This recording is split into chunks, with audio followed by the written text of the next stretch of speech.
Before you drift off to sleep, imagine yourself standing in New York City, one winter evening in 1918.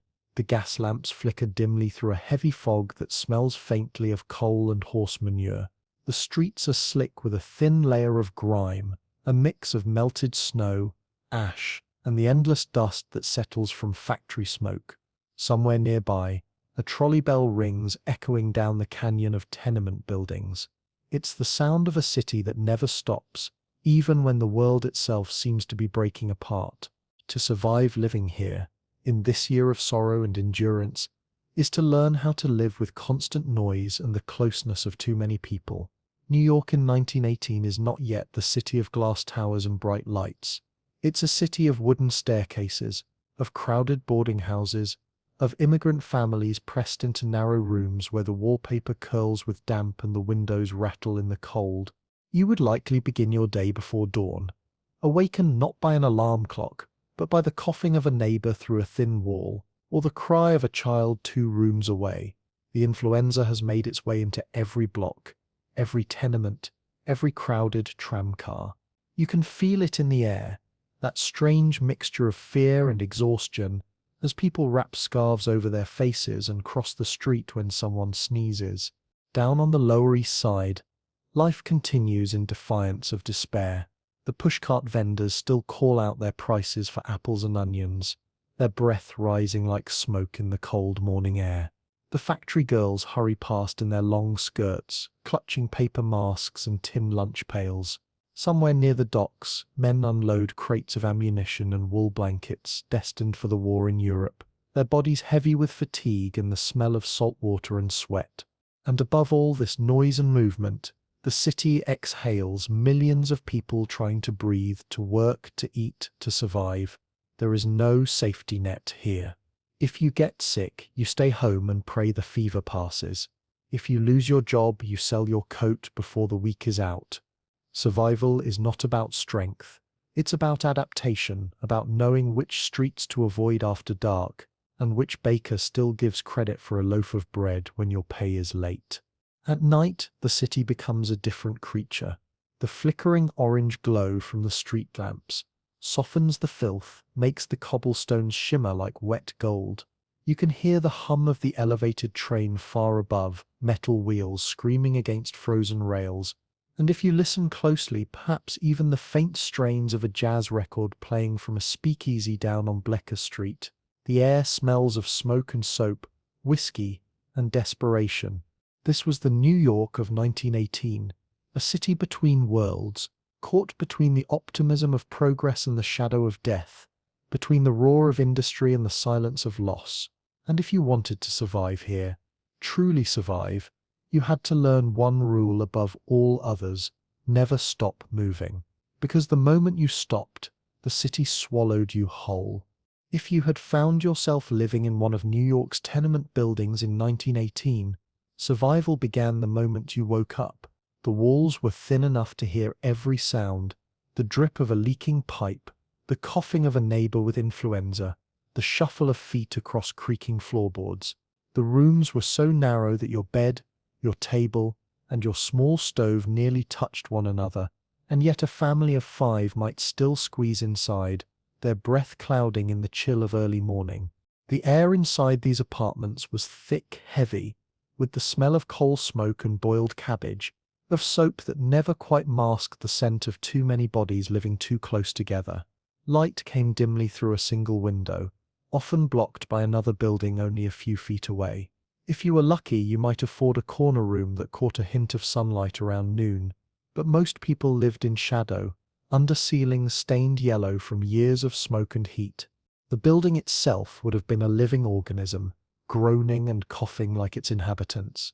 Children played in the narrow hallways because the streets below were too dangerous, and the sound of their laughter mixed with the clang of pots, the hiss of steam, and the muffled voices of a dozen languages: Yiddish, Italian, Polish, Irish English, all layered together like the bricks that held the building upright.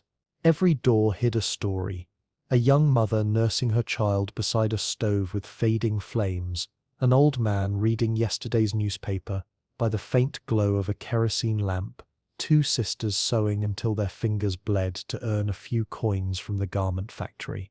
If you were to look outside, down to the courtyard, you'd see a patch of mud where laundry lines crossed like spider webs. Wet shirts and sheets fluttered in the icy wind, coated with soot from the factories nearby. Rats scurried along the edges of trash piles, and someone's cat would stalk them lazily, too tired to pounce. The courtyard smelled of decay and life at the same time, an odor that never truly left your clothes. Food was another battle entirely. Bread was cheap but hard, and soup stretched with potatoes and bits of onion could last for days. Meat was a luxury saved for Sunday, if you had the money. Most nights, families gathered around a chipped enamel pot, ladling broth into tin bowls and pretending not to notice how thin it had become. There was no refrigerator to keep food fresh, only a cold window ledge where milk froze overnight and butter turned to stone. At night, you'd crawl under whatever blankets you had, layering coats on top for warmth. The cold crept up through the floorboards, and the damp air made your breath feel heavy. You could hear everything through the walls, the arguments, the lullabies, the whispered prayers of the sick. Sometimes, when the fever spread through the building, you'd wake to the sound of a horse-drawn cart outside, carrying another body toward the mass graves uptown. People didn't talk much about it. They simply kept living, because stopping meant remembering. And yet, in those same buildings, there was laughter. The sound of a violin played softly by a window. The faint singing of a woman washing clothes in a tin basin. Children chasing each other through hallways lit by a single flickering bulb. In a world of uncertainty, joy was an act of defiance, and every small smile was a victory against despair. To survive here was to become part of the rhythm, the endless heartbeat of the tenement, pulsing through pipes and stairwells, through stories told in whispers, through the courage of ordinary people who refused to let the city break them. Stepping out of your tenement door in 1918 New York meant entering a world that never slept, never softened, and rarely forgave. The air itself felt alive, vibrating with the clang of trolley bells, the rumble of horse hooves, the shouts of newsboys, and the ceaseless hum of humanity. The streets were crowded from dawn until well after midnight, an unbroken tide of laborers, soldiers, vendors, and mothers, dragging small children through the slush and smoke. To survive here, you had to keep moving. Stopping was a luxury for those who could afford warmth, silence, or safety, and few could. On the Lower East Side, the streets were narrow canyons of brick and noise.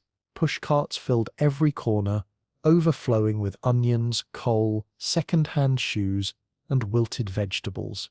The smell of horses mixed with the scent of roasting chestnuts and frying dough, and somewhere behind the clamor, you could always hear a gramophone playing a scratchy tune from the window of a saloon. Men with caps pulled low and collars turned up hurried to the docks, to the slaughterhouses, to the endless rows of factories that devoured bodies and hours. Women wrapped in shawls carried laundry baskets taller than their children. Street sweepers pushed aside piles of ash and horse manure, only to have more fall in their place a few minutes later. The city was loud, but the danger hid beneath the noise. Pickpockets moved through the crowds like shadows, their fingers quick and precise. Gang boys watched from alley corners, whistling when the police walked by. At night, when the lamps dimmed and the fog rolled in from the river, the streets changed shape entirely. You could no longer tell the difference between steam rising from a manhole and smoke from a burning trash heap. The air turned colder, harder, sharper. Drunks stumbled out of taverns, and the unlucky ones didn't always make it home. For most people, work was survival itself. 12 hours a day inside a factory filled with lint and dust, for pay that barely covered rent. If you were a child, you might be sent to a button factory or to deliver newspapers before school, if you went to school at all. Your hands would blister from cold in the winter and from heat in the summer, but you learned not to complain. There was always someone waiting outside who would take your job in an instant. The city taught you discipline through exhaustion, through hunger, through necessity. And yet, amid all that hardship, There was movement, ambition, and something resembling hope. Streetcar drivers called out cheerfully to one another between intersections. Men in wool coats lined up for bread, but still found time to argue about baseball. Girls working in the garment factories sang songs in Yiddish, Italian, or Polish to drown out the sound of sewing machines. There were moments when the city almost seemed kind, when the fog turned golden under the gas lamps, and the snow muffled the chaos just enough to make you believe, for a few seconds, that it was beautiful. But the noise always came back. The whir of the elevated train overhead, the slam of a door, the ring of the fire bell in the distance. New York was a living creature that demanded your attention, your energy, your will. It didn't care who you were before you arrived. It only asked one thing of you: keep moving, keep fighting, keep breathing, even when the air burned your lungs. And if you managed to survive another day, you'd walk home through streets still glowing faintly with the reflection of the lamps in the wet cobblestones. You'd climb the stairs to your room, your shoes caked with mud, your hands numb from work, your stomach empty but your heart steady, because no matter how cruel the city could be, it still belonged to you, and you to it. By the autumn of 1918, the city had become quieter in a strange, uneasy way. Not because the noise had vanished. The trolleys still clanged, the street vendors still shouted, the factory whistles still wailed, but because something invisible had settled over New York, a kind of collective breath held in fear. People no longer crowded together on stoops or lingered outside shop doors. Conversations were shorter, eyes averted, hands gloved even when there was no cold. The Spanish influenza had arrived, and no corner of the city would escape it. The sickness began like a whisper. A cough on the subway, a man collapsing at his desk, a school suddenly closed without explanation. Hospitals overflowed within days, and the lines outside the city's clinics grew longer with every sunrise. Inside those overworked wards, nurses moved like ghosts in white, their faces hidden behind gauze masks that did little to stop the spread. The air smelled of disinfectant and sweat, and from every bed came the sound of labored breathing, the wet, rattling kind that told doctors they were losing another one. If you were unlucky enough to fall ill, there was no miracle waiting for you. Aspirin and whiskey were the common remedies, and sometimes both were taken together. Families tore up old bedsheets to make makeshift masks. Mothers boiled vinegar and onions, believing the fumes might cleanse the air. Windows were thrown open to let the sickness out, even as cold November winds swept through rooms already chilled to the bone. Coffins piled up outside the undertaker's doors. Horses dragged them away in slow processions, their hooves muffled by layers of fallen leaves and sorrow. Fear became the city's second epidemic. People crossed the street to avoid one another. Priests gave blessings from doorways. Newspapers printed daily lists of the dead, so long that the ink sometimes smudged before it could dry. Entire families vanished from buildings overnight, their doors nailed shut with rough boards and a paper notice tacked to the front: quarantined. The sight of those white papers became as common as laundry on the lines. And yet, even through that shadow, life refused to stop completely. Bakeries still opened their doors each morning, though customers stood far apart. Children still played in alleyways, wearing masks far too big for their faces. Theatres were closed, but music drifted from windows, someone playing piano softly in a neighboring room, the sound trembling through the walls. Death had made itself at home, but so had resilience. By winter's end, the city was bruised but breathing. The influenza had taken more lives than the war overseas, and still the trains ran. The factories hummed, the markets reopened. People tore down the quarantine papers, swept out the ashes, and went back to work. Because in New York, grief could never be permanent. The rent was due, the bread had to be bought, and the city itself demanded forward motion. And for those who had survived, the memory of that year lingered like the smell of smoke, impossible to scrub away, clinging to clothes and dreams alike. It taught them what every New Yorker learns eventually, that survival isn't only about strength or luck. It's about endurance, the quiet, stubborn refusal to surrender, even when the world seems to stop breathing around you.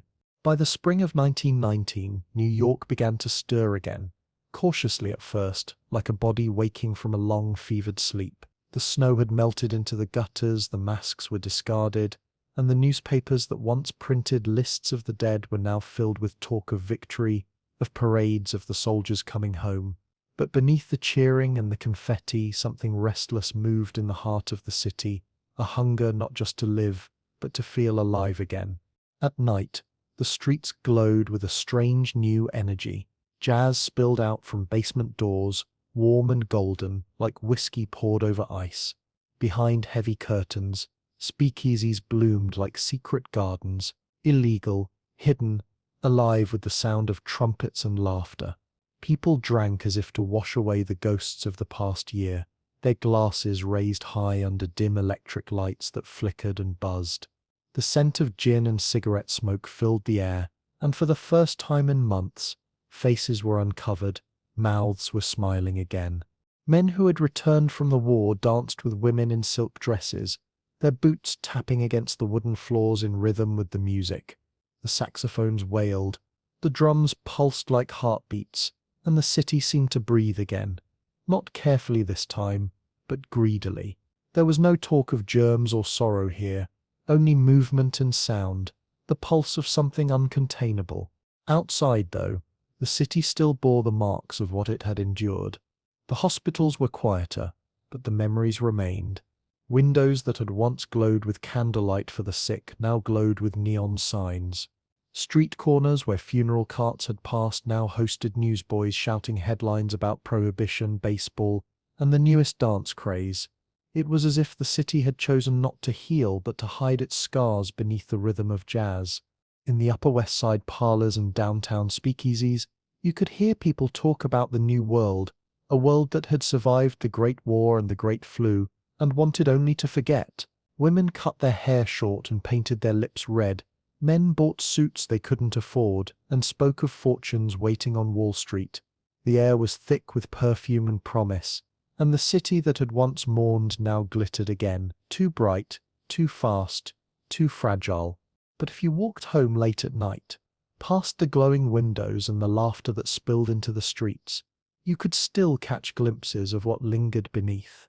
A mother leaning out of a tenement window, humming to a child who coughed in his sleep. A line of men outside a mission house, waiting for bread. The silence that followed when the music stopped and the lights went out. New York had learned how to dance with its ghosts.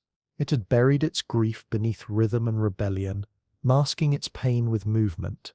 To survive in 1919 was no longer about endurance. It was about pretending the world had been reborn.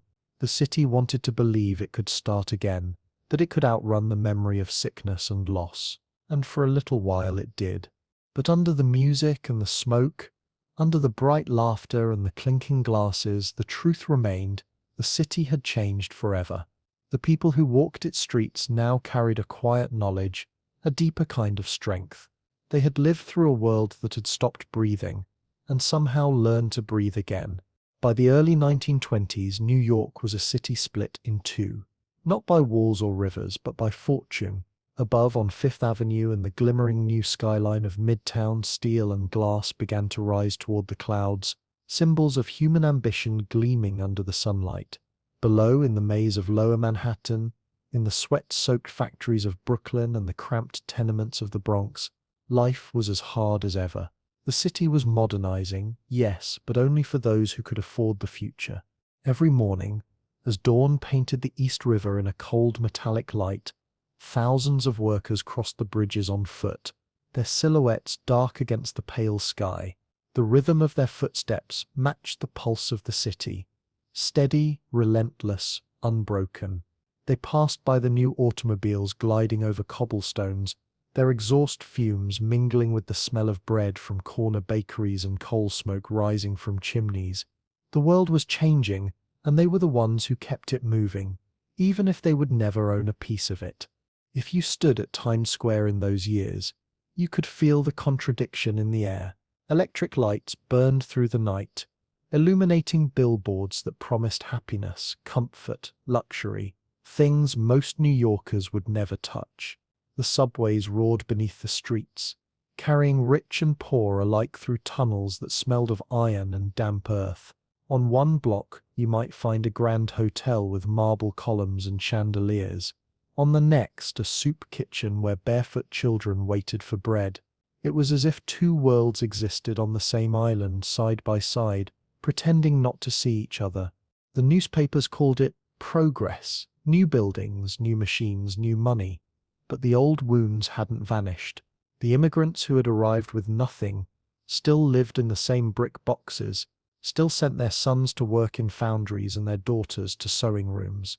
Disease still haunted the poorest neighborhoods, though people no longer spoke of influenza. Now it was tuberculosis or hunger or exhaustion that claimed the weakest. The city did not weep for them. It had learned to move forward without looking back. And yet, even among the hardship, there was a strange kind of pride. New York was no longer a place people came to escape. It was a place they came to become something more. The sons of dockworkers studied at night by candlelight, dreaming of university halls. The daughters of seamstresses practiced English until their accents softened and their chances grew. Hope was the city's most abundant currency, traded freely in the cramped apartments and noisy cafeterias, passed from one generation to the next, like a sacred inheritance. On the waterfront, where ships from Europe docked daily, the air was thick with possibility. You could hear a dozen languages shouted across the piers: Italian, Greek, Russian, Irish, Yiddish, and all of them meant the same thing: survival. For every banker in a penthouse, there were 1,000 laborers laying bricks in the cold wind, building the very foundations of the skyline that would one day define the American dream. At night, when the city glowed like 1,000 small suns, it was easy to forget how fragile it all was. Couples strolled through Central Park beneath electric lamps that burned brighter than the stars. Jazz echoed from Harlem rooftops. Children fell asleep to the sound of distant horns on the river. And somewhere deep in the heart of the city, the old tenements still stood, their bricks dark with soot, their windows cracked, silent witnesses to the cost of progress. To live in New York in 1918, or 1920, or 1925, was to live inside a contradiction, a place both cruel and kind, exhausting and inspiring, decaying and alive, a city that tested its people to the edge of despair, yet somehow gave them the strength to keep going. Because here, hope was not a luxury, it was a survival skill. And if you ever walked those streets, with their mingled smells of bread and smoke, their laughter and their ghosts, you might have understood what every survivor of that era knew, that New York, for all its chaos and contradiction, was not just a city. It was a heartbeat, fragile, defiant, and eternal. If you had lived in New York in the years that followed 1918, your days would have begun with the sound of the street before your eyes even opened. The rattle of the milk wagon, the cry of the paperboy, the distant hum of factory whistles calling the city to its morning labor. The sunlight that reached your window would have been thin and golden, filtered through a haze of coal smoke and steam rising from the rooftops. It wasn't the clean light of a new beginning, but it was light nonetheless, the kind that gave people the strength to rise, wash, and face another day. The morning smelled of coffee, ash, and bread, sometimes fresh, sometimes burnt, depending on whether the baker's fire held steady through the night. The city had its rhythms, and they were relentless. The garment workers rushed toward the sweatshops of the Lower East Side, their eyes heavy from too little sleep. The street sweepers dragged their brooms along the cobblestones, scraping away yesterday's filth. And in the narrow alleys behind the warehouses, you might see a child chasing after a rolling coin, laughing as if the world itself hadn't just survived a war and a plague. Life was always a balancing act between hope and exhaustion. The city gave as much as it took, sometimes in the same breath. For every man who found steady work on the docks, another was laid off when shipments slowed. For every family that saved enough to move uptown, another was evicted for missing a week's rent. But people kept going, because the city itself demanded it.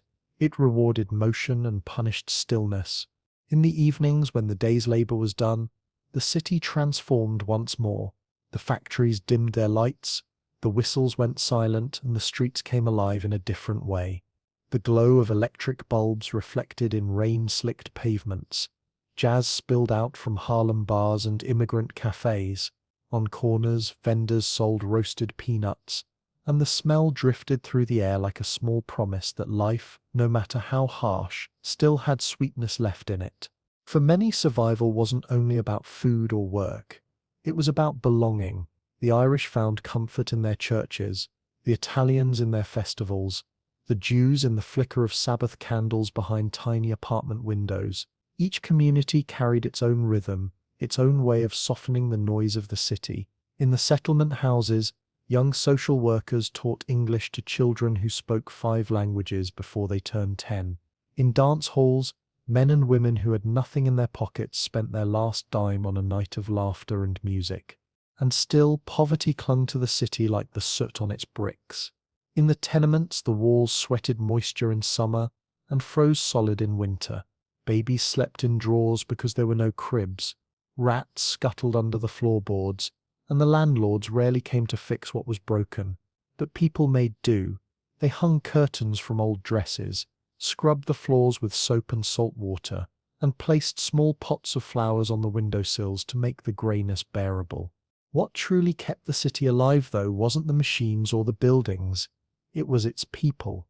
The immigrant mothers who woke before dawn to scrub other people's laundry. The dock workers who carried the weight of the world on their shoulders for a few dollars a day. The young girls who stitched silk gowns for strangers they would never meet. And in the midst of it all, the children, laughing, playing, dreaming, unaware that they were the ones who would build the city's future. Because beneath all the noise, the hunger, and the endless striving, there was a quiet kind of faith. Not the faith of churches or prayers, but the faith of survival. The belief that tomorrow might be slightly kinder than today, and that if you could just hold on a little longer, the city might finally notice you, might finally make room for you among its 1,000 restless hearts. When winter returned to New York, it came not as a guest, but as a conqueror. The cold arrived early, carried on winds that howled down the long corridors of Broadway, and bit through every unsealed window and broken doorframe. Snow gathered in the gutters like piles of ash, grey from soot before it even had time to whiten. The East River froze at its edges, trapping bits of wood and trash in its grip. The air itself thickened, heavy with coal smoke, the city's breath rising into the sky, as if it were alive and weary from its own existence. In the tenements, the battle against the cold began at dusk. Families stuffed rags under doors to keep out the drafts, burned whatever they could find in small stoves, scraps of wood, old furniture legs, sometimes even broken shoe soles. The walls radiated dampness, and when the frost crept through the bricks, it bloomed across the wallpaper like pale mold, delicate and cruel. Children slept close together, wrapped in old coats and blankets that smelled faintly of iron and soap. The lucky ones had coal enough to last the night. The unlucky learned to sleep through shivering. Down on the streets, steam poured from every grate and manhole, rising in slow plumes that turned the lamps into halos. Men walked with their shoulders hunched and their collars up, faces buried in scarves. The women carried baskets close to their chests, their breath trailing behind them in the blue air. Horses snorted clouds of frost as they dragged their carts through slush, hooves clattering against the stones. You could hear the bells of the streetcars before you saw them, the faint ringing echoing through the snow, like a reminder that life somehow continued. The city in winter was both beautiful and cruel. The lights from the windows shimmered softly against the frozen air, and the night sky, dark and endless, seemed to press closer. But under that quiet beauty, there was always struggle. The bread lines grew longer, and the soup kitchens filled before sunrise. Children carried pails of coal through the streets, their small hands red and cracked from the cold. Newspaper boys sold extra editions with headlines about strikes and shortages, their voices trembling from the wind. And yet, there was warmth too. the kind that no fire could create. Neighbors sharing a pot of stew, a loaf of bread cut into equal pieces, a story told to make the darkness feel smaller.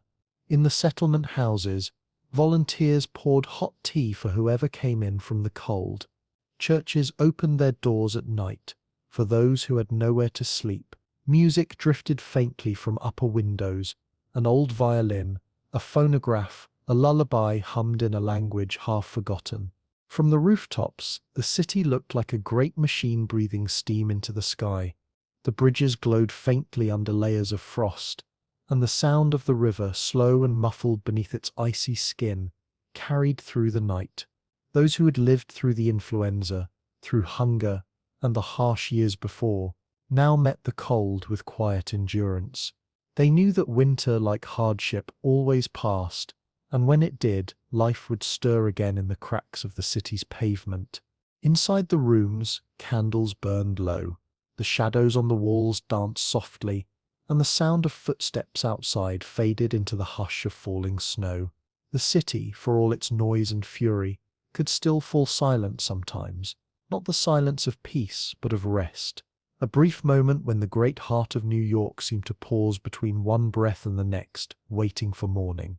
When spring finally returned to New York, it did so quietly, as if afraid to disturb the city's fragile rhythm. The first sign wasn't the flowers. There were few of those in the grey, smoke-stained streets, but the sound of dripping water, icicles melting from the eaves, trickling down gutters, tapping like a soft heartbeat against the tin rooftops. The snow retreated slowly, revealing the color of the earth beneath, dark and heavy, the sidewalks lined with forgotten scraps of coal and bits of paper carried by the wind. The city began to breathe again. The mornings were still cold, but they carried the faintest promise of warmth, a golden haze that settled over the East River, a glimmer of light that slipped between the buildings and found its way through dusty windows. People lingered outside a little longer, shopkeepers left their doors open, children appeared in the courtyards again, tossing balls, chasing pigeons, shouting with the unrestrained joy of those too young to remember the winters that came before. The markets filled with noise and color, apples piled high in crates, onions gleaming under the morning light, fish laid out on slabs of ice that cracked as the day grew warmer. The smell of yeast and coffee drifted from the bakeries. Street musicians returned to the corners, playing violins and banjos, their notes fluttering through the air like small bright birds. The sound of laughter, that unmistakable music of life, echoed once more through the narrow streets of the Lower East Side. In the evenings, the city changed its mood again. The days were longer now. The sun set slower, the gas lamps flickered on a little later, and people walked home under skies washed with pink and smoke. Men loosened their collars and women leaned from windowsills to talk across alleyways, voices mingling with the hum of streetcars. The air no longer bit at the skin. It caressed it gently, carrying the scent of warm stone, tobacco, and rain. For those who had survived the years of sickness and war, spring was more than a season. It was proof that life could begin again. The parks, still sparse and muddy, filled with families who brought blankets and tin lunch boxes, sitting together under bare trees that were just beginning to bud. The laughter of children mingled with the cries of vendors and the clang of distant church bells. The world for a moment felt steady again. And yet, beneath that renewal, the city never forgot. The old griefs remained, woven into the rhythm of its streets. The boarded windows, the faces remembered, the prayers whispered into the night. But in New York, memory and hope were never enemies. They walked side by side. The same hands that buried the dead now planted flowers in window boxes. The same hearts that once feared the dawn now welcomed it, even when it brought both beauty and pain. As the sun set over the harbor, the skyline gleamed like burnished copper. Ships came and went, their horns echoing over the water. The Statue of Liberty stood silent, her torch flickering in the dusk, and all across the city, millions of lives unfolded, quietly, stubbornly, beautifully, beneath her watchful gaze. To survive in New York was no longer only to endure. It was to hope, to believe that in the rising smoke and the slow return of spring, there was something sacred, something worth holding on to, even in the darkest hours. The city, scarred but breathing, had remembered how to live again. By the middle of the 1920s, the hum of New York had changed. What was once the shuffle of horses and the clatter of carts had become the steady, mechanical heartbeat of a modern world. The city that had once run on muscle and coal now pulsed with wires, pistons, and the invisible power of electricity. Light no longer came only from lamps and candles. It poured from thousands of bulbs that burned through the night, turning darkness itself into something almost human. Factories no longer slept. The whir of sewing machines in the garment districts went on until dawn. In Brooklyn, the foundries glowed red, their furnaces breathing heat into the cold air, sparks bursting like fireflies above the rooftops. Over on the west side, the rail yards never fell silent. Trains came and went, iron wheels screeching against the steel tracks, their whistles echoing across the Hudson. Even the air seemed to vibrate now, charged with movement, invention, and noise. The skyline was climbing higher by the day. Steel skeletons of future towers rose above the old brick buildings, casting long shadows that crawled across the streets below. Men in flat caps and suspenders worked hundreds of feet above the ground, balancing on beams no wider than a shoe, their bodies silhouetted against the pale sky. To look up was to see ambition itself, raw, dangerous, unstoppable. The city was no longer content to crawl. It wanted to touch the heavens. For ordinary New Yorkers, the transformation was both thrilling and terrifying. Elevators lifted them into worlds they had never known. Tall offices filled with typewriters and telephones, machines that could send voices across miles of wire. Electric streetlights replaced gas lamps. The new subways ran faster, deeper, louder, and at night Times Square glowed like something out of a dream, a garden of neon flickering and alive, bathing the faces of passers-by in red and gold light. But progress had a cost. The air thickened with smoke and the smell of oil.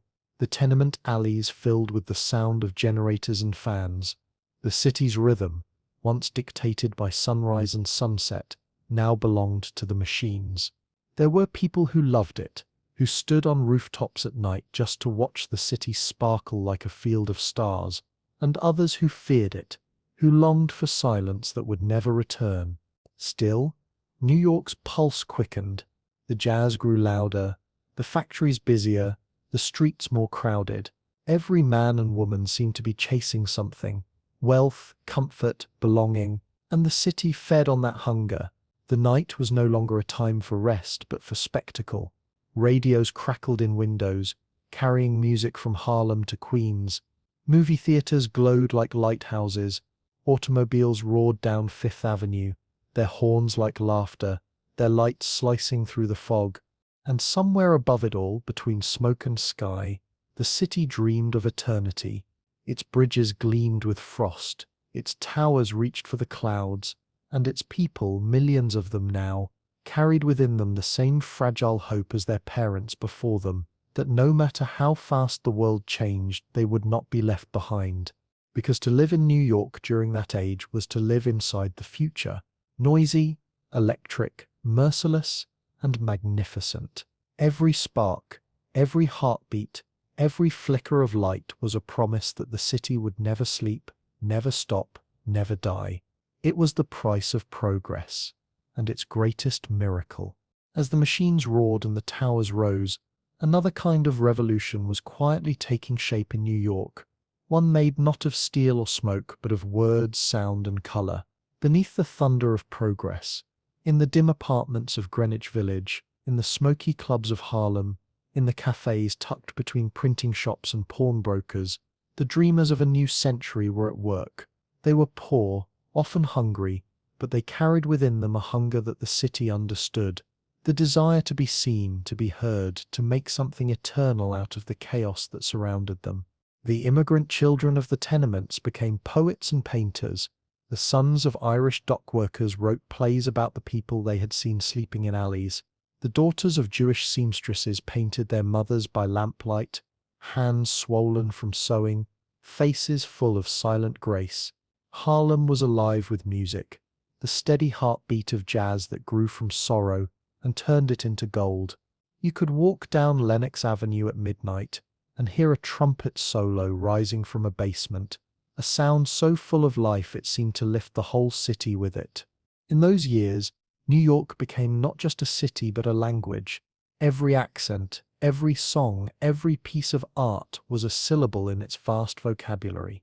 In the Village, writers debated politics until dawn, sipping weak coffee and dreaming of revolutions of the mind.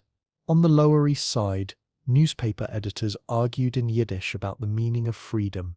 In uptown speakeasies, the music spoke for everyone, black and white, rich and poor, weaving together lives that might never have crossed otherwise. The artists lived in cold rooms and painted with numb fingers. The writers pawned their coats for paper. The musicians played in clubs that barely paid them enough to eat. Yet out of that hardship came something astonishing. A city that no longer merely survived but began to feel. It was as though the suffering of the past decade had distilled into beauty, and that beauty had taken the shape of a song, a painting, a story told in candlelight. New York in the 1920s was a place where the impossible suddenly seemed within reach. Electricity and imagination shared the same current. Every night, in every corner of the city, people were inventing a new world. The skyscrapers were the bones of that dream, but its soul lived in the back rooms and attic studios, in the laughter that followed a line of poetry, in the applause that rose after the final note of a saxophone solo. The city itself became a muse. The way the light hit the wet pavement after rain, the endless motion of people crossing streets, each with their own secret, the murmur of trains underground and the hum of neon above. Artists tried to capture it, to understand it, to tame it, but the city could never be fully caught. It changed too quickly, burned too brightly. That was its power and its curse. To live in New York in those years was to live inside a kind of fever dream, intoxicating, exhausting, breathtaking. You could feel the future pulsing all around you, a symphony of ambition and despair. And though not everyone would find their name in the papers or their art in the galleries, each of them, every dancer, writer, singer, painter, and dreamer, had added something to the great heartbeat of the city. For in New York, art was not a luxury. It was survival. It was the only way to make sense of a world that changed faster than anyone could breathe. And as night fell over the glowing skyline, the city seemed to hum softly to itself, alive with a million unfinished dreams, each one a promise that tomorrow would be different, brighter, louder, more beautiful. For all its brilliance and noise, the city of the 1920s carried within it a darker heartbeat, one that pulsed beneath the music and the lights. The New York that dazzled the world with jazz and skyscrapers also hid 1,000 quiet tragedies in its shadowed streets. The dream of modernity had come true, but it had not come free. In the glittering ballrooms of Midtown, champagne flowed and laughter echoed until dawn. Men in tuxedos toasted fortunes built on speculation, and women in sequined gowns danced until their feet bled. The newspapers called it progress, prosperity, the triumph of the modern age. But outside those golden doors, a different New York waited, one of sweat, smoke, and hunger. The factory girls who made those gowns still lived 10 to a room. The men who laid the subway tracks still came home with hands black from coal and lungs that ached with dust. The new skyline hid the truth beneath its towers. Behind the facades of marble banks and shining hotels, there were fluff houses where veterans slept 3 to a bed, alleys where children begged for bread, hospitals that turned away the dying because there was no room left to die in. The distance between the rich and the poor grew wider with every brick laid in the name of progress. Those at the top looked down from their penthouse windows and saw nothing but beauty, while those below looked up and saw only unreachable light. And yet, even in its decay, the city offered temptations too sweet to resist. Prohibition had turned drinking into an act of rebellion. and New York's underworld flourished. Behind every unmarked door and basement stairway, there was a speakeasy where the rules no longer applied. Gangsters in tailored suits ran the city after dark, their money flowing from gin, gambling, and fear. The streets glowed with electric light, but the alleys belonged to the night, and the night was ruled by those who knew how to profit from desire. The air smelled of tobacco, cheap perfume, and sin. Men with hollow eyes played cards until sunrise, chasing luck they never caught. Dancers twirled for coins in rooms thick with smoke, their laughter masking exhaustion. And somewhere in the haze, a violin played a tune so sad it made even the most hardened soul pause, if only for a moment to remember what had been lost. Addiction crept quietly through the city's veins. Morphine, cocaine, laudanum. The ghosts of older medicines now turned to poison. Doctors prescribed them freely, artists used them for inspiration, and the desperate used them for escape. The same city that celebrated youth and glamour also whispered promises of oblivion in the corners where no light reached. But the most painful truth was not in the vice or the poverty. It was in the way people learned to pretend. New Yorkers became experts at survival through illusion. The woman who smiled as she sold flowers by day wept quietly at night when the rent collector came. The man who whistled as he polished shoes at Grand Central Station counted pennies in his palm and wondered if his family back in Italy still lived. The bright posters, the jazz, the champagne, they were all armor against a deeper emptiness that money, fame, or progress could never fill. Still, the city went on, because it always did. The lights stayed lit. The parties continued. The factories never stopped. New York didn't apologize for its cruelty or its brilliance. It simply reflected what humanity had always been, both beast and angel, creation and decay. And in that reflection, beneath the noise and the glitter, there was something raw and sacred, the struggle to remain human in a world that moved too fast to care. At night, when the last trains thundered beneath the streets and the wind swept through the alleys, you could almost hear the city sigh, not in sadness, but in recognition. The towers reached higher, but the shadows grew longer, and in those shadows millions of lives continued, unseen, unrecorded, and yet essential to the great illusion of progress. Because New York, in all its glory and grime, was not a dream of perfection. It was a mirror, and everyone who lived within it had to face their own reflection. The end didn't come with thunder or flame. It came with the sound of paper, stock tickers printing faster and faster, numbers turning to ashes in the minds of men who had believed themselves untouchable. On the morning of October 29th, 1929, New York woke to a strange quiet that felt heavier than any blizzard or blackout. The roaring decade had ended not with applause but with a whisper, the kind that passes through a crowd when everyone suddenly understands that something has gone terribly wrong. In the canyons of Wall Street, where fortunes had once been made overnight, men now stood staring at the ground, hats in hand, their faces pale and blank. Some wept openly, others simply walked away, their shoes echoing against the marble like funeral bells. The great skyscrapers that had once seemed to scrape the heavens now felt like tombstones. The ticker tape, still curling across the floor, looked like confetti from a celebration that would never come again. The city that had lived for 10 years on dreams of endless progress suddenly found itself hollow. Banks locked their doors, shops shuttered their windows, the jazz grew softer, then stopped. Factories went silent, their machines cooling like dying hearts. It was as if the electricity that powered New York's restless soul had flickered out. The streets that once pulsed with color and light were gray now. The smoke still rose, but it carried no warmth. Unemployment lines stretched for blocks. Men in worn suits, once proud, stood shoulder to shoulder waiting for bread and coffee, their eyes fixed on the ground. Women sold what they could: rings, furniture, memories. Some took in sewing, others took in strangers. In the subways, silence replaced conversation. The same trains still ran, but no one seemed to know where they were going anymore.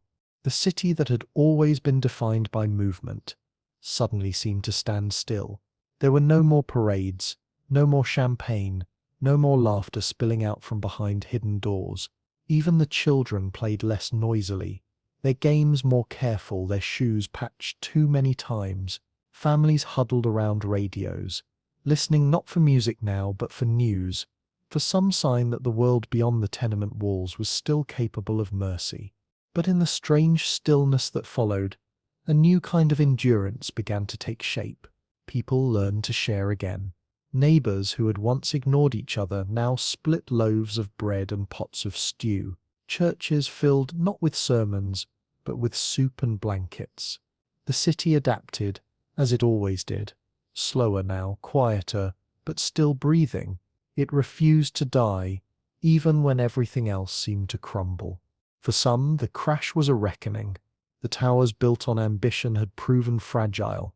The fortunes made on paper had turned to dust. But for others, the street sweepers, the laundry women, the factory hands, the fall of the rich was nothing new. They had always known how to live on almost nothing, how to make warmth from scraps and faith from routine. They became the silent backbone of a city that had forgotten its own humility. By 1931, soup kitchens stood where speakeasies once glimmered. The jazz that had once filled the night now played softly in church basements. Couples still danced, but their steps were slower, more careful, as if afraid the floor might give way beneath them. The city's glitter was gone, but its heartbeat endured, steady, bruised, and stubborn. New York had been many things before, wild, arrogant, glorious, but now it became something simpler, and perhaps more human. A place of endurance where people learned once again the meaning of community, of kindness, of survival without spectacle. And though the lights of Broadway dimmed and the windows of Wall Street went dark, the city remained, battered, humbled, alive. For even in ruin, New York could not be silenced. It whispered through the cold wind that rushed down the avenues, through the faint hum of a generator somewhere far away, through the footsteps of a man walking home with a loaf of bread beneath his arm. It whispered the same lesson it had carried since 1918, that to survive here, in this merciless, magnificent city, you must never stop moving, never stop hoping, and never forget that even in the darkest hour, the dawn still belongs to you. The winters of the 1930s in New York were unlike any that had come before. The cold seemed to settle deeper into the bones of the city, creeping through the cracks of boarded windows and into the hearts of those who had nothing left to burn. The streets that once shimmered with the golden light of jazz now glowed faintly beneath flickering bulbs. Storefronts were empty, factories stood still, and the air was filled with the smell of smoke from fires lit in old oil drums along the alleys, fires that drew men like moths, hands outstretched for a few seconds of borrowed warmth. If you walk through Central Park in 1932, you would have seen what people called Hoovervilles, small shanty towns built from scrap wood, tin, and anything else the forgotten could find. Families lived under patched tarps, their walls made of advertising boards, their floors lined with newspapers that rustled when the wind blew through the gaps. Smoke from cooking fires rose above the trees, mingling with the cold mist. It was quiet there, not the peaceful kind of quiet, but the kind that feels like holding your breath for too long. The breadlines grew longer every month. Men who had once worn tailored suits now stood in silence with collars turned up, waiting for soup ladled from giant metal pots. The women who had once filled department stores now bartered sewing work for groceries, their hands raw from the cold. Children learned early that hunger wasn't a visitor, it was a tenant that stayed.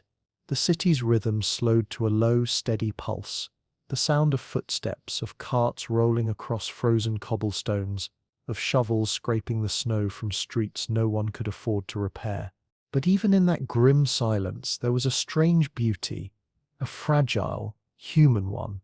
Churches became sanctuaries again, not for sermons but for survival. You could walk into a parish hall on a bitter night and see families huddled together on the floor, sharing blankets and stories, their faces lit by the orange glow of oil lamps. Strangers shared bread without speaking, because words weren't needed. In a city where almost everyone had lost something, kindness became its own kind of currency. Music still existed, though softer now, humbler. In Harlem, jazz musicians played for coins in cafes, their notes warm against the cold. Down in the Bowery, harmonicas echoed between brick walls, the songs of men who had nowhere else to go.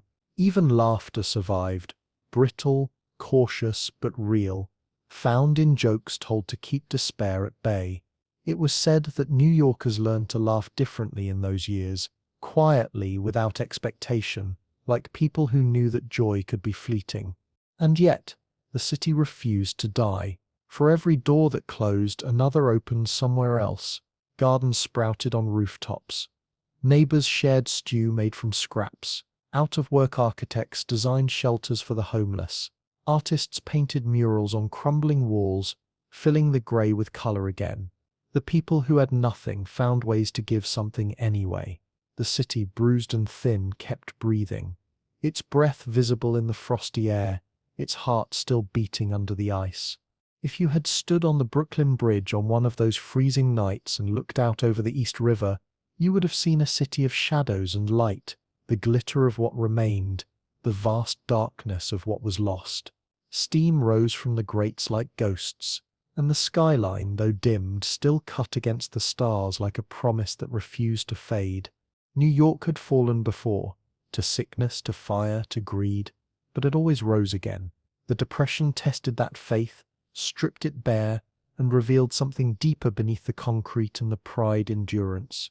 The kind of endurance that doesn't shout, doesn't shine, but simply endures, quietly, stubbornly, endlessly. Because, in the long winters of the Great Depression, survival itself became an act of defiance, and every person who woke, dressed, and stepped once more into the cold streets of New York was, in their own small way, declaring victory over despair.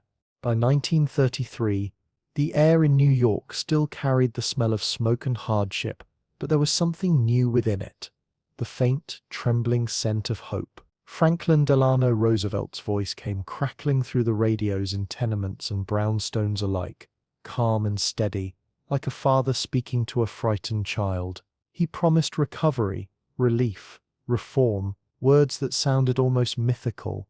After years of despair, people leaned closer to their sets, hearing not just his voice, but the sound of possibility returning to the world.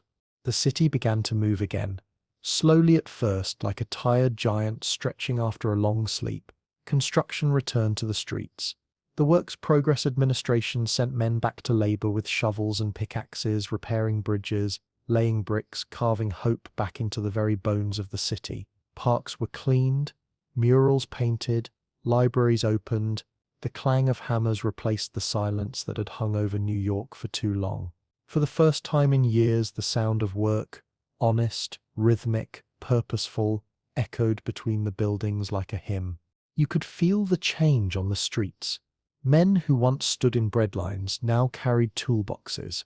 Women who had bartered buttons and fabric now typed in offices or sewed uniforms for the newly formed Civilian Conservation Corps. The faces of the city looked older, harder, but their eyes had fire again.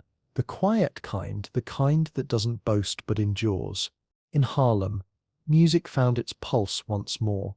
Jazz and blues spilled from the clubs on 133rd Street, blending with the laughter of a generation that had survived both hunger and heartbreak. Dancers twirled again beneath low ceilings, their feet moving with the rhythm of something ancient and unbreakable. On the Lower East Side, immigrant families who had nearly lost everything shared meals together in the warmth of community kitchens, their children learning that hunger was temporary but solidarity could last forever. The skyline, too, began to rise again, taller, prouder, shimmering with glass and ambition. New buildings reached toward the heavens, not in arrogance this time, but in defiance. The Empire State Building stood like a monument to survival, its spire piercing the clouds as if to remind everyone below that light could return even after the darkest night. And when that light hit the Hudson River at sunset, turning the water gold, people stopped on the bridges to watch. They didn't clap or cheer. They just watched, because they knew what it meant to lose everything and still be standing. Public art flourished. Painters and sculptors worked for the government, turning walls and stairwells into testaments of human resilience. A mural of workers lifting stone, a mosaic of children reading, a bronze statue of a woman holding a torch, not as a symbol of grandeur but of endurance. These were not decorations. They were prayers made visible, carved into the city's skin so no one would forget what survival looked like. The nights were still cold, the soup still thin, and not every promise came true. But the people of New York had stopped whispering. They spoke again. They dreamed again. Radios hummed in the windows. Children played on sidewalks. Couples walked along the East River with hands clasped, their breaths mingling in the winter air. The city was scarred, but those scars gleamed, each one a record of where it had burned and where it had healed. And through it all, there was the sound, that endless, comforting hum of New York returning to life. The clang of a hammer, the whistle of a ferry, the laughter of a child. It was not the wild, reckless joy of the Roaring Twenties. It was quieter, wiser, deeper, a joy born not from abundance, but from gratitude. By 1937, the lights of the city shone bright again. The bread lines had shortened, the factories had reopened, and though no one dared call it paradise, it was enough. Enough to stand in the middle of Times Square, hear the streetcars rattle by, feel the warm wind off the Hudson, and know that you had made it through. New York had burned, starved, frozen, and despaired, and yet it lived. The fires of recovery were not only in the furnaces and workshops, but in the hearts of its people. For in this city, survival was never just endurance. It was faith, the quiet, stubborn faith that even in ruin, something beautiful could still be rebuilt. By the late 1930s, New York had learned how to breathe again. The city that had once spoken in whispers now hummed softly, cautiously, as though testing its own heartbeat. Streetcars rolled past the same corners that only a few years earlier had been lined with soup kitchens. Shop windows glowed again, displaying radios, nylons, and bright new electric toasters, small symbols of prosperity, fragile but real. For the first time in over a decade, the laughter in the streets was genuine, not the brittle laughter of people pretending not to be afraid. But beneath that fragile optimism, a tension lingered, subtle at first, a restlessness that grew with every headline that drifted across the Atlantic. There were whispers of war in Europe again, of marching boots and broken treaties. The same radios that had once carried Roosevelt's calm fireside words now crackled with news of invasions and speeches, shouted in foreign tongues. People paused in the middle of dinner to listen, and when the broadcasts ended, there was always a silence, long, uneasy, like the city itself was holding its breath. Still, New York carried on. It always did. Construction cranes moved again above Midtown, lifting steel toward the clouds. The streets around Grand Central filled with commuters clutching coffee in paper cups.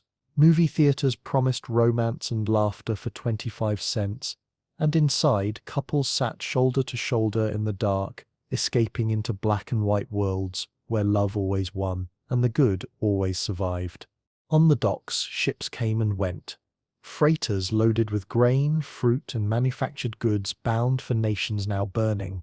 Sailors spoke in hushed voices about Europe's chaos, while children watched them from the pier, waving as if they were heroes departing for another adventure. The smell of salt and oil mixed with the smoke of factory chimneys, and gulls cried overhead. Even the harbor seemed to feel the world changing. In Harlem, jazz still poured through open windows at night. The music had matured, deeper now, less frantic than before, as if the city itself had aged and found wisdom in its scars. In Greenwich Village, poets argued about art and politics until sunrise, their voices rising through the smoke of cheap cigarettes and cheap wine. Hope was returning, yes, but it was a tempered kind of hope, worn smooth by hardship, cautious in its optimism. And yet there was beauty everywhere, quiet but undeniable. The skyline at dusk glowed like embers under a vast violet sky. The Empire State Building stood sentinel over the city, its lights flickering like a heartbeat that refused to falter. Lovers strolled along the Hudson, hand in hand, whispering dreams of futures that seemed possible again. The air smelled of roasted chestnuts and promise. But in the newspapers, the headlines grew darker with each passing month. Europe was burning, and no one could quite believe it. Not again, not so soon after the last one. The older men on park benches read the news in silence, remembering trenches and mustard gas, while the younger ones who had never seen war spoke with the reckless certainty of those who didn't yet understand what was coming. Factories began to shift production quietly, making parts that no one spoke about. Ships in the harbor left under new orders. The sense of calm was only an intermission. Still, the city refused to give up its fragile peace. On summer nights you could hear the laughter of children splashing at Coney Island, the carousel turning beneath strings of lights. Couples danced in the glow of rooftop bars, and somewhere in a dim tenement, a mother hummed softly to her baby, unaware that history was already beginning to turn again. New York had become a city that knew both despair and resurrection, and that knowledge gave it strength. It had seen hunger, disease, and ruin, and still it lived. As the world outside prepared once more for chaos, New Yorkers held fast to what they had learned in their long years of survival, that life, even when fragile, is worth clinging to. And when the first distant echoes of war finally reached the harbor, the headlines, the rumors, the ships bound for Europe, the city did not shatter. It simply braced itself, the way it always had.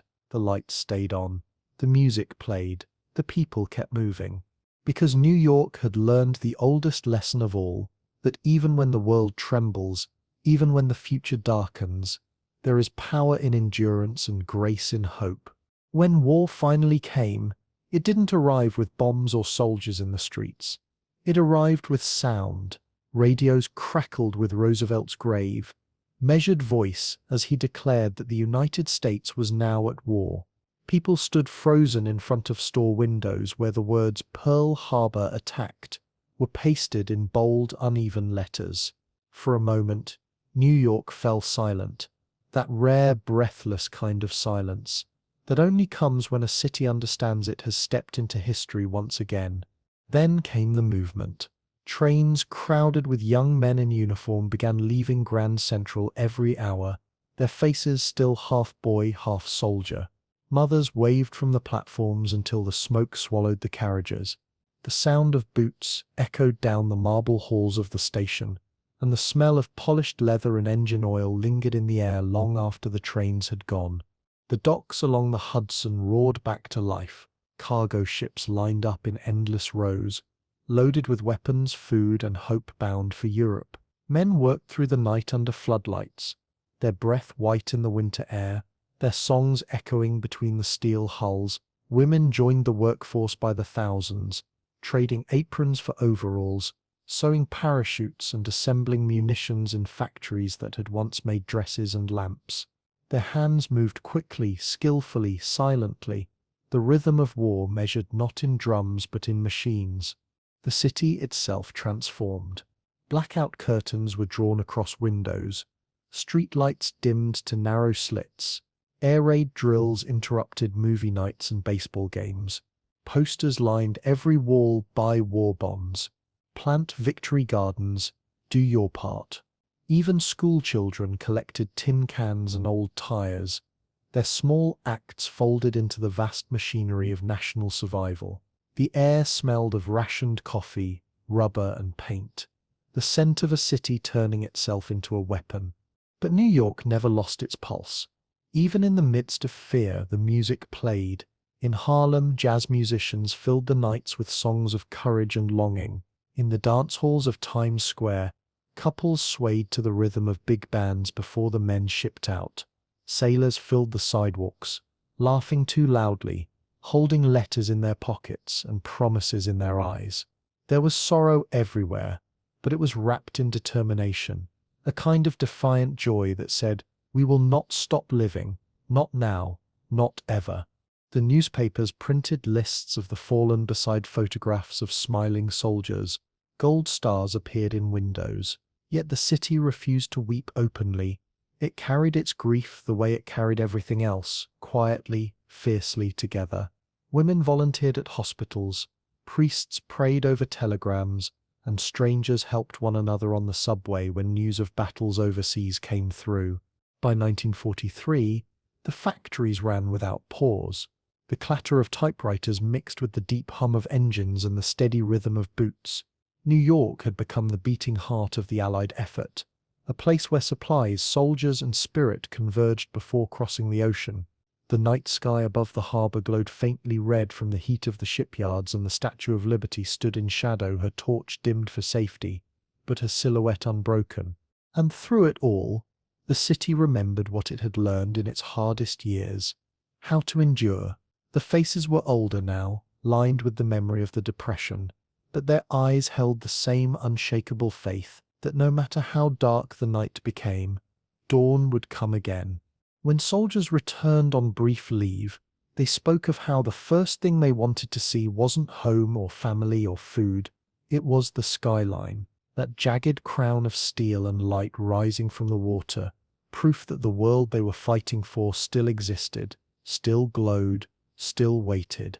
In wartime New York, everything changed and yet somehow stayed the same. The music played, the bridges stood, the people kept moving. The city's heart, forged in poverty, fire, and loss, now beat for something greater than itself, for freedom, for survival, for the stubborn, immortal idea that no matter what came, New York would always rise. When the war finally ended, the news spread through New York not as a shout but as a wave, a ripple that began in whispers, in gasps, in the sudden stillness of radios across 1,000,000 kitchens. And then, all at once, the silence broke. Church bells rang, car horns blared. People ran into the streets laughing and crying, grabbing the hands of strangers, from Harlem to Battery Park, from Brooklyn rooftops to the piers along the Hudson. The city erupted into something too vast for words. The sound of relief, of exhaustion, of the living remembering what it meant to be alive. Times Square became the heart of the world that night. Sailors, soldiers, nurses, and children poured in from every direction until the streets disappeared beneath them. Confetti rained down like snow. Paper streamed from office windows in white ribbons that caught the wind and swirled like ghosts turning to light. Someone started playing a trumpet, and the crowd roared. Couples kissed beneath neon signs still dimmed from wartime regulations, their faces lit by the glow of victory. The famous photograph, the sailor bending the nurse backward in a moment of impossible joy, was not posed, it was truth captured in a single heartbeat. For one night, the city belonged to everyone, the poor and the rich, the weary and the hopeful, the ones who had waited and the ones who had returned. Flags unfurled from fire escapes. Jazz bands played on truck beds. Strangers danced in the street until dawn. Every building, every street lamp, every window seemed to shine with gratitude. The war had taken so much, but it had not taken them. Yet when the morning came, a strange quiet settled over the city once more. The soldiers who woke in their uniforms found that victory did not erase the weight of what they had seen. The widows still had empty chairs at their tables. The factories that had roared through the war now stood uncertain, waiting to see what peace would demand of them. In the subways, men in their 20s stared out of the windows with the hollow eyes of those who had returned from another world. New York began to adjust again, as it always did. The shipyards fell silent, and new jobs rose in offices, theaters, and newsrooms. The women who had built weapons went back to raising families or refused to, choosing instead to work, to study, to demand more of the future they had earned. The GIs filled the classrooms of Columbia and NYU under the new GI Bill, carrying textbooks instead of rifles. Babies were born, families reunited, and the skyline that had once seemed grim now shimmered like something reborn. But beneath the celebration, there lingered a melancholy that only those who had survived everything could feel. The city had endured the Depression, the war, the endless turning of history's wheel. It had seen death and rebirth so many times that it no longer flinched. It had learned the language of endurance so well that it spoke it even in joy. The laughter was real, but it came from a place that remembered hunger, blackout nights, telegrams, and whispered prayers. Still, there was light everywhere. Brighter than ever before, Broadway blazed again. The harbour was filled with ships bringing home not soldiers but supplies, food, and possibilities. The Statue of Liberty's torch, long dimmed, shone like a promise against the sky. Couples walked the bridges at sunset, holding hands as the city glowed beneath them. Not the cold fire of steel this time, but the warm flame of hope. New York had saved the world, or at least it had carried its weight in doing so. But in the quiet, after the cheering faded, it did what it had always done best. It went back to work. The office doors opened, the markets stirred, the radios hummed again, this time with songs instead of speeches. And in that steady rhythm, in that gentle return to ordinary life, there was something sacred, because after everything, the sickness, the hunger, the poverty, the war, the city had survived once more. It had become not just a place of ambition or money or power, but a testament to what people can endure and still remain human. And as the lights flickered on across the skyline that night, reflecting in the calm waters of the Hudson, New York whispered once again the truth it had been telling for decades, that no matter how dark the hour, no matter how deep the wound, the city will always rise. Not because it is unbreakable, but because it refuses to forget how to begin again. The dawn of the 1950s arrived softly over New York, not with fireworks or fanfare, but with the gentle hum of refrigerators, the static of new televisions, and the sound of hammers building homes on the city's edges. The war was over, the rations were gone, and the world for a moment seemed willing to exhale. For the first time in a generation, New Yorkers woke not to uncertainty, but to the quiet rhythm of normal life, to the smell of coffee brewing, the murmur of radio hosts talking about baseball scores, and the laughter of children who had never known blackouts or breadlines. The city itself was changing shape. Soldiers who had returned with medals and haunted eyes were now fathers pushing baby carriages through Central Park, their uniforms traded for grey suits and felt hats. Entire families moved to the suburbs, to rows of identical houses with white fences and green lawns, a world away from the tenement rooms where they had once slept three to a bed. The newspapers called it prosperity. To many, it felt like peace. Television antennas sprouted from rooftops like strange new flowers, catching stories and dreams out of the air.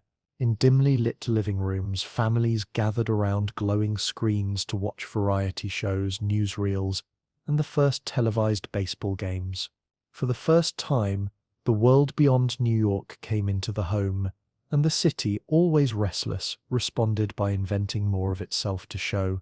Broadway was alive again, its marquees burning brighter than ever. The smell of popcorn and perfume drifted through Times Square as couples lined up to see The King and I or Guys and Dolls. In smoky nightclubs, jazz gave birth to something softer, crooners with velvet voices and orchestras that made even the city's hardest hearts feel briefly at ease. Frank Sinatra's songs floated out of open taxi windows, echoing down avenues that gleamed with promise. But progress had its shadows. Behind the chrome diners and the neon glow, there were stories the magazines didn't print. The same immigrants who had built the city's bones were now sweeping its floors. The same veterans who had saved the world sometimes slept under bridges, their medals pawned for a night's meal. In Harlem and the Bronx, families still lived 10 to a building, waiting for a version of the American dream that never quite arrived. The contrast between the new prosperity and the old struggle grew sharper with every shining billboard. And yet hope remained the city's defining currency. The docks buzzed with ships arriving from Europe carrying refugees and dreamers who had seen enough darkness to know how precious light could be. They stepped onto American soil with everything they owned in one suitcase and looked up at the skyline, taller, brighter, more impossible than ever, and believed, truly believed, that they had reached the heart of the world. The post-war years were an age of invention. New York hummed with industry. Television studios in Manhattan, car showrooms on Broadway, typewriters and printing presses, pounding out a new culture that worshipped speed and shine. Cafes filled with young writers dreaming of novels that could capture the rhythm of the city. Painters hung canvases in tiny galleries downtown, splashing chaos and emotion across white walls. They called it abstract expressionism, but it was really the language of a generation trying to make sense of the new modern world. And through it all, the city glowed at night. Bridges strung with lights like necklaces, the Empire State Building illuminated in red, white, and blue, the streets pulsing with jazz, laughter, and engines. You could stand on the Brooklyn Bridge at midnight and see 1,000 windows lit like tiny stars, each one holding a different story. A couple dancing, a man writing a letter, a woman rocking her child to sleep. For the first time in decades, New York was not surviving. It was thriving. The memories of war and hunger were still there, folded carefully in the city's heart, but they were wrapped now in something new. The quiet, steady conviction that the worst was behind, and that the future, bright and mechanical and full of promise, belonged to them. The city had been through plague, poverty, war, and ruin, and still it rose. But now it stood taller than ever, no longer defiant, but confident. It had learned how to rebuild not just its skyline, but its soul. And as the 1950s unfolded in the hum of engines and the glow of television screens, New York once again whispered the truth it had carried since the dawn of the century. That to live here is to chase tomorrow, no matter how many yesterdays have burned. By the mid-1950s, the light that gleamed across New York's skyline had taken on a colder hue. The war was over. Prosperity had come, but beneath the shine ran a quiet unease, a hum of fear, so faint you could almost mistake it for the sound of the subway far below. The newspapers spoke of missiles and mushroom clouds, of invisible enemies somewhere beyond the ocean. The same radios that had once brought laughter and Sinatra now carried news of tests in deserts and threats that could end the world in a heartbeat. Everywhere there was motion but little rest. Office towers rose higher each year, their glass walls reflecting not the sky but one another, a city watching itself grow, uncertain of what it was becoming. Children practiced duck and cover drills under their desks, tiny hands over tiny heads, as if wood and hope could protect them from fire. Yet when the drills ended, they laughed again, ran to the windows and pressed their noses to the glass to watch the city move, alive and endless. In Harlem, the jazz that had once been celebration now carried a sharper edge. Miles Davis, Coltrane, Monk. Their notes curled through the smoky air like questions no one could quite answer. Downtown, in Greenwich Village, young writers gathered in coffee houses, reading poems that trembled with doubt. They called themselves the Beat Generation, and they wrote not of victory or prosperity, but of loneliness amid the crowd. They spoke of freedom in a world that felt increasingly mechanical, of truth in a city that sold illusions by the window display. The old certainties began to crack. Black New Yorkers returning from war, men who had worn the uniform of a country that still refused to seat them in its diners, began to march. In churches and union halls, voices rose, calm, firm, unbreakable, demanding the equality that prosperity had promised but never delivered. In the South, there were boycotts. In Harlem, speeches in Washington Heights, late-night meetings where hope felt dangerous but necessary. Meanwhile, the city itself pulsed faster. The cars grew sleeker, the advertisements louder. Television poured endless images of perfection into every living room, smiling families, shining appliances, spotless futures. But outside those glowing screens, the streets told another story. Tenements still stood where the highways had not yet reached. Construction displaced the poor in the name of progress, their homes demolished to make way for towers of glass and steel. The dream was growing, but it cast long shadows. Still, New York never stopped creating. Painters splashed canvases with color and chaos in downtown lofts, giving birth to something fierce and new. Jackson Pollock dripping paint like motion frozen in midair, de Kooning twisting faces into storms of emotion. In smoky clubs, The first electric guitars screamed through amplifiers, the birth cry of rock and roll echoing off the bricks. A generation was waking up, restless and unafraid, determined to rebuild the world in its own image. At night, from the observation deck of the Empire State Building, the city seemed infinite. Bridges glowing, rivers glittering, streets stretching like arteries toward the horizon. It was beautiful, yes, but there was a tension in that beauty, a pulse of anxiety under the surface. The same lights that promised hope also spoke of fragility. Everyone knew how quickly light could vanish now. New York in the 1950s stood between two worlds, the old one built on faith in progress, and the new one haunted by what progress could destroy. It was a city of contradictions, fear and optimism, wealth and poverty, isolation and connection. And yet, through every paradox, the rhythm continued. The elevated trains clattered through the night. Steam hissed from the grates. Somewhere, a trumpet played, soft, uncertain, alive. Because that was New York's secret, carried from 1918 to every decade since. It never needed certainty to move forward. It thrived on questions, on tension, on the fragile miracle of endurance. Even in the age of atom and anxiety, the city still whispered the same defiant truth, that as long as there were lights in its windows and footsteps on its streets, humanity itself had not yet surrendered. By the time the 1960s began, the old rhythm of New York had started to shift again, faster, louder, more uncertain, as though the city itself had grown impatient with the weight of its own history. The streets still glowed at night, the skyline still reached for the clouds, but beneath the electric hum there was a restlessness that no amount of progress could quiet.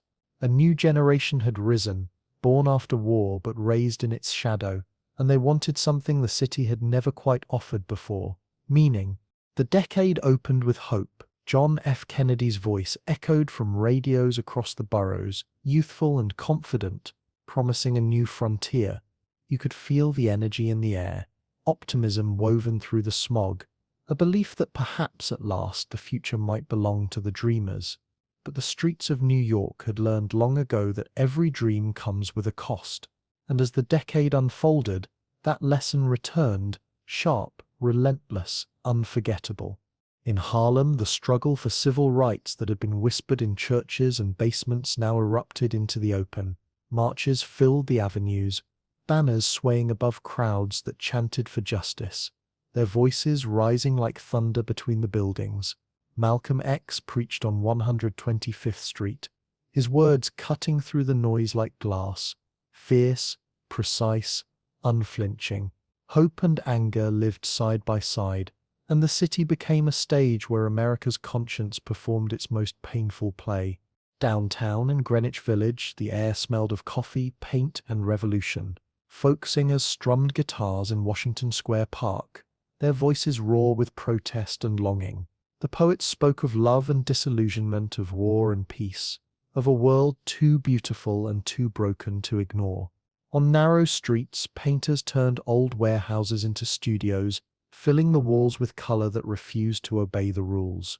New York had become a living canvas, chaotic, vibrant, alive with contradiction.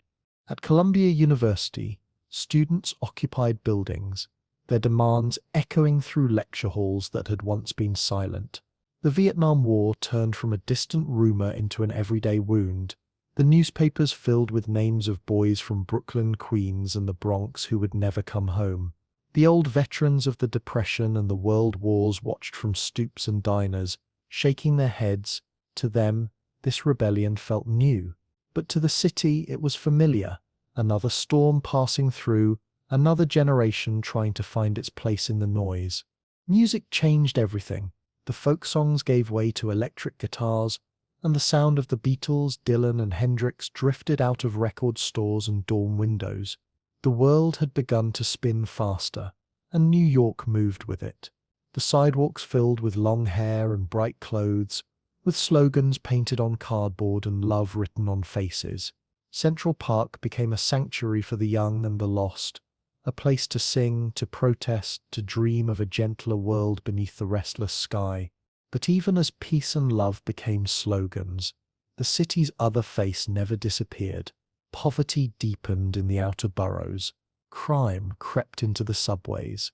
The neighborhoods that had once pulsed with jazz now echoed with the sound of sirens.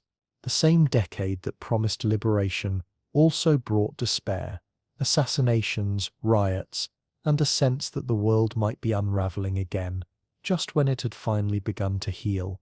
Still, in that chaos, there was life, furious, vivid, unstoppable life. The art scene in Soho exploded into something the world had never seen before. Andy Warhol turning soup cans into icons, cameras flashing, models dancing in silver rooms where day and night no longer mattered. The lines between art and life blurred, and the city itself became both masterpiece and madness. By 1969, when the first man stepped on the moon, New Yorkers filled the streets to watch the broadcast through appliance store windows. The city that had survived pandemics, wars, and poverty now watched humanity touch the stars. And for a fleeting moment, everything felt possible again. People stood in silence, gazing at the grainy image on the screen, the moonlight mingling with the glow of neon. New York in the 1960s was not one city but 100, all beating together, protest and prayer, chaos and creation, despair and joy. It was a place where history collided with hope every single day, where love and rage shared the same streets, where dreams were both born and broken before the sun went down. And when the decade ended, the city exhaled, weary, wiser, still standing. It had burned again, but it had also bloomed, because that was what New York did best. It never chose between light and darkness. It carried both side by side and kept moving forward. By the time the 1970s arrived, the golden glow that had carried New York through the post-war years had faded into a hard, electric glare. The city was bigger than ever, but tired, stretched thin like an empire held together by stubbornness alone. The old optimism of the 50s and the idealism of the 60s had burned away, leaving behind something raw and uncertain. The streets were louder now, the colors sharper, the nights longer, and yet, even as the cracks deepened, life refused to stop flowing through them. It was a decade of noise and smoke. Garbage strikes left the sidewalks piled high with refuse. The subways were covered in graffiti, the trains roaring through darkness like wild beasts. The city's budget collapsed, crime surged, and the newspapers began printing headlines that read like obituaries: Ford to city, drop dead. Fires burned in the Bronx, black smoke curling into the sky where once the spires had gleamed. But beneath all that ruin, something restless and beautiful was being born. In the ruins of abandoned buildings, artists began to paint. In the echoing basements of downtown Manhattan, musicians experimented with sounds that had no name yet. Punk, hip-hop, the underground heartbeat of a city reinventing itself from the ashes. The same streets that frightened tourists were alive with poetry and rhythm. The village thrummed with guitars and protest songs. Harlem pulsed with gospel and funk. A generation that had inherited decay decided to turn it into art. Everywhere you looked, contradiction ruled. Wealth and hunger walked side by side. The glitter of disco lights spilled across streets filled with sirens. On one corner, Studio 54 burned with glamour and cocaine. On another, a mother tucked her children into bed by candlelight because the power had gone out again. Yet both belonged to the same city, a place that had long since given up on pretending to be pure. New York was alive in ways the statistics could never show. Couples danced on rooftops to borrowed radios. Painters slept on their studio floors, dreaming of changing the world with color. Street preachers shouted sermons against brick walls, their words rising like smoke into the humid night. The city was broke, but it was honest, stripped of illusions, still defiantly itself. And then, slowly through the chaos came light again.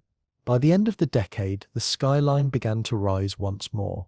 Glass towers replaced the burned-out shells, but this time their reflection carried memory. The people who had stayed, who had survived blackout, bankruptcy and fear, were the soul of that new beginning. They had seen the city's worst, and yet they still loved it, fiercely and without reason. Because New York had never been a city that offered comfort. It offered experience. It taught its people how to fall and rise in the same motion, how to keep walking even when the night seemed endless. It was never kind, but it was always alive, and so the century turned. The factories fell silent, the jazz softened, the skyline climbed higher, but the lesson of every age remained the same. From 1918's tenements to the Roaring Twenties, from depression to war to protest and decay, that survival in New York was not a matter of strength or fortune, but of spirit. In this city, time does not erase. It layers. Every shadow carries a memory, every street corner a story. The laughter of children echoes over cobblestones once slick with snow and sorrow. The light glinting off skyscraper glass is the same light that once touched the faces of immigrants stepping off ships a century before. And as the night settles over the Hudson, the city still hums not with peace but with endurance. Lights shimmer in the windows like 1,000 small prayers, whispered upward toward a sky that has watched it all. New York, the city that never sleeps because it cannot afford to. And if you listen closely, somewhere in the distance, beyond the horns, the subways, the heartbeat of the streets, you can still hear it breathe. Not loudly, not triumphantly, but softly, steadily, forever.